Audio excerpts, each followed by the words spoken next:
Oh, good that you're here. What is good it? Good that you're here. Come, I need to show you. What do you have to show me? It's all about forced obsolescence.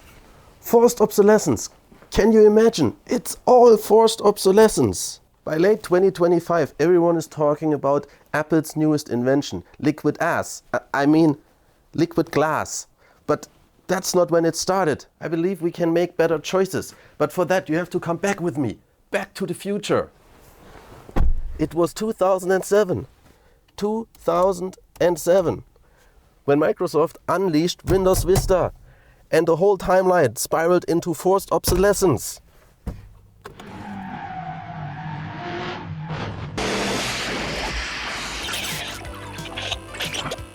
Okay, maybe it's not quite as dramatic as Doc made it sound. However, my little experiment running Windows Vista on a 32-bit laptop and then subsequently testing some modern 32-bit operating systems shows how forced or sometimes just perceived obsolescence basically affects us all. I'm not saying you should operate old vulnerable hardware. But look, Lubuntu 18.04.5, the lightweight Ubuntu flavor from 2020, worked right out of the box with a somewhat modern internet browser. Whereas Windows Vista's Internet Explorer is completely useless nowadays. I know, not much has changed in that regard.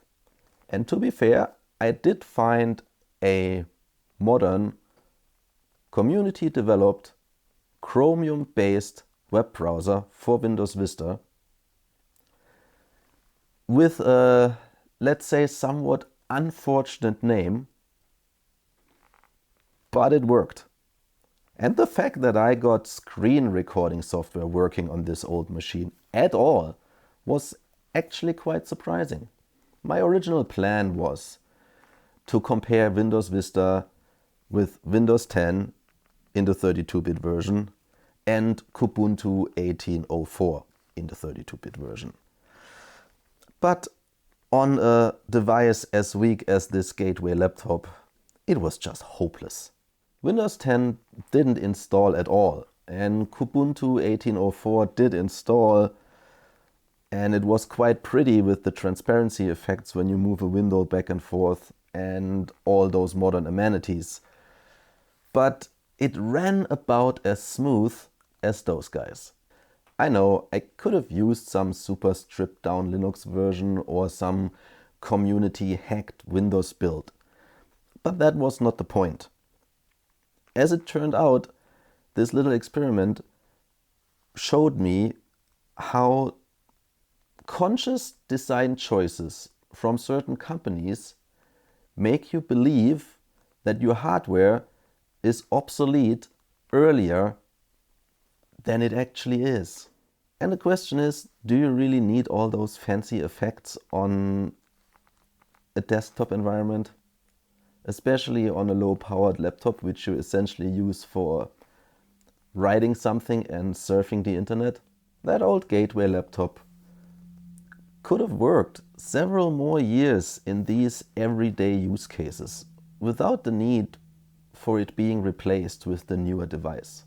Even nowadays, since I turned it into an emulation retro gaming machine with Batocera Linux, it still serves me well for the occasional adventure session with my son. So maybe don't always run for the newest, shiniest thing.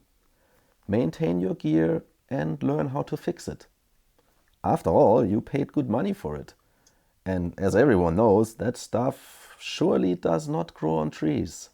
And if you think you don't have the skills to do that, you would be surprised how far you get if you use your existing skill set with a little bit of help and apply it outside its usual use case.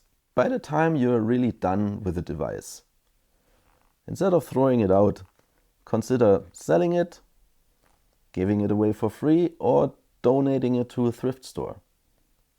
You know, keep it out of the landfill for a little bit longer. But always remember, If you sell, donate, or gift a device, always erase your data.